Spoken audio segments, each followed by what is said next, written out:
자, 왜 하락했나? 코로나 때문이라 생각하시는 분 많으신데 코로나 때문이라고 저는 생각지 않습니다.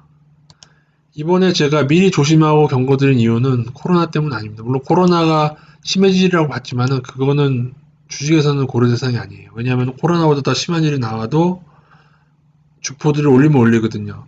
달러 자본이 모든 판을 움직이고 있는데 그들이 하락하기로 된 신호가 보여서 조심한 거지 코로나 때문이 아니었습니다.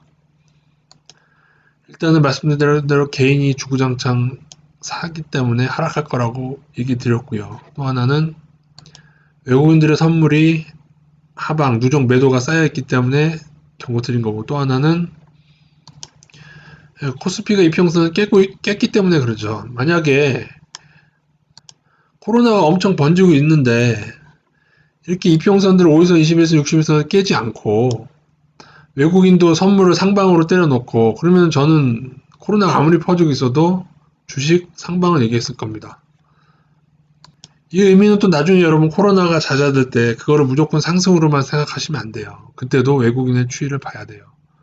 저는 오히려 선물 만기 즈음해서 그들이 하방을 쳐놓고 지금처럼 다우 나스닥을 이렇게 하락시키기로 스케줄이 되어 있었다고 보는 게 더 타당하다고 보고 있습니다. 코로나는 좀 빌미가 될 수 있는데 많은 사람들이 코로나를 비관해서 팔아서 떨어진다? 그건 아니에요. 움직이는 게 다수가 움직이는 게 아니고 미 은행의 그 달러 세력들, 돈을 많이 가진 소수에 의해서 움직이는 시장입니다. 그래서 모든 방향성을 정해놓고 투자하신 분이 있어요. 자기 나름대로 분석하셔서 물론 그것도 좋은데요. 그러나 저는 외국인들조차 방향성이 완전히 정해져 있지는 않다고 생각합니다. 제가 왜 개인들이 사면은 꼭 하락이 오느냐라고 그러니까 보통 강도 아니고 이렇게 아주 큰 강도로 이게 요번 주에만 그 2조 5천억을 개인이 샀고요. 외국인 요번 주에만 3조 5천억 가량을 팔았거든요. 이렇게 생각하시면 돼요. 개인들은 자기가 낚시꾼이라 생각하지만 개인들은 물고기고요. 개인들이 왼쪽으로 가려고 하면은 외국인 오른쪽으로 움직여요. 주포들이. 자, 잘 들으세요. 개인들이 왼쪽으로 가면 오른쪽으로 시장을 움직여요.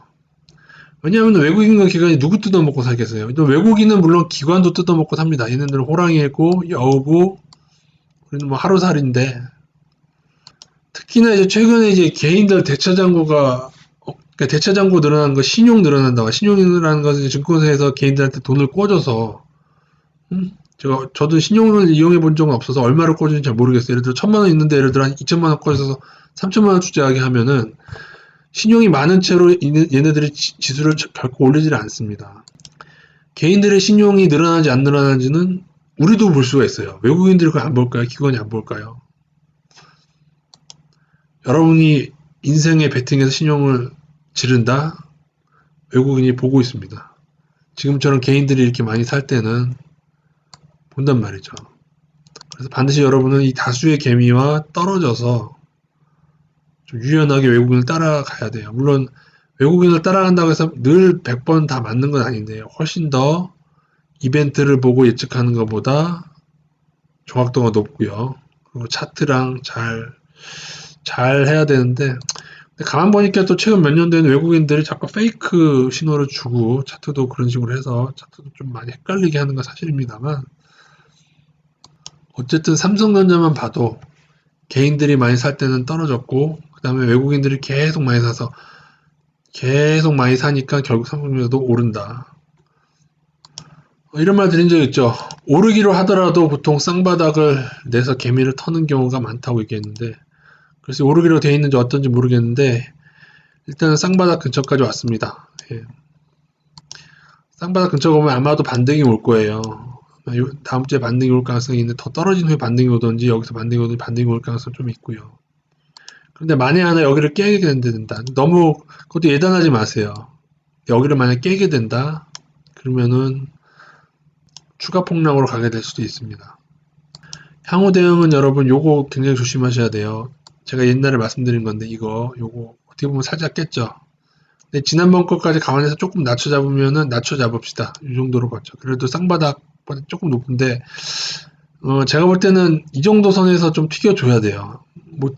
또 하나가 있어요. 여기랑 여기를 이으면은 어디서 만나냐면은 쭉 이렇게 되죠. 지금 여기 거의 맥점이라고 하죠. 여기 깨지면 여러분 도망가야 됩니다. 그때는. 여기가 깨진다? 그러면 아마도 다우 나스닥을 크게 하락시키기로 걔들이 디자인을 해놨겠죠. 그러면은 깰 거예요, 아마. 한 번에 깨기보다는 일단은 깨더라도 반등이 나온 후 깰 가능성이 있는데, 글쎄 말씀드린 대로 다 정해진 건 아니겠죠. 다우 나스닥도 요번 하락이 하락한 다음에 또 반등하고 하면서 여기 쪽이 지난번 고점이 될 것이냐, 아니면 한 번 더 올릴 것이냐, 그것도 정해진 건 아닐 건데요. 어쨌든 개인들이 또 나스닥도 많이 하락했다고 또 달려들거나 그렇게 되면은 그때는 나스닥도 끝이 오겠죠.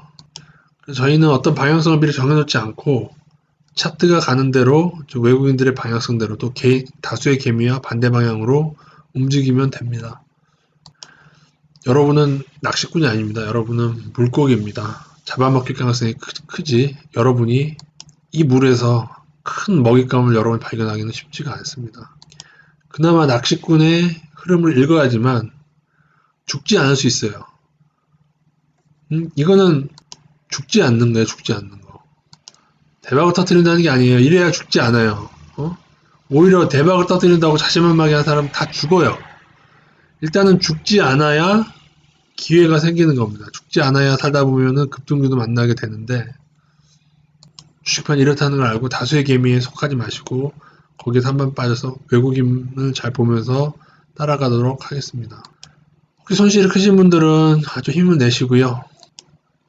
대차 신용 쓰지 마시고 반드시 여유자금으로만 투자해야, 그래야 기회가 생깁니다. 여유자금으로 해야 기회가 있지, 그렇지 않으면 기회가 없게 됩니다. 꼭 원칙 지키시고 잘 투자하시기 바라겠습니다.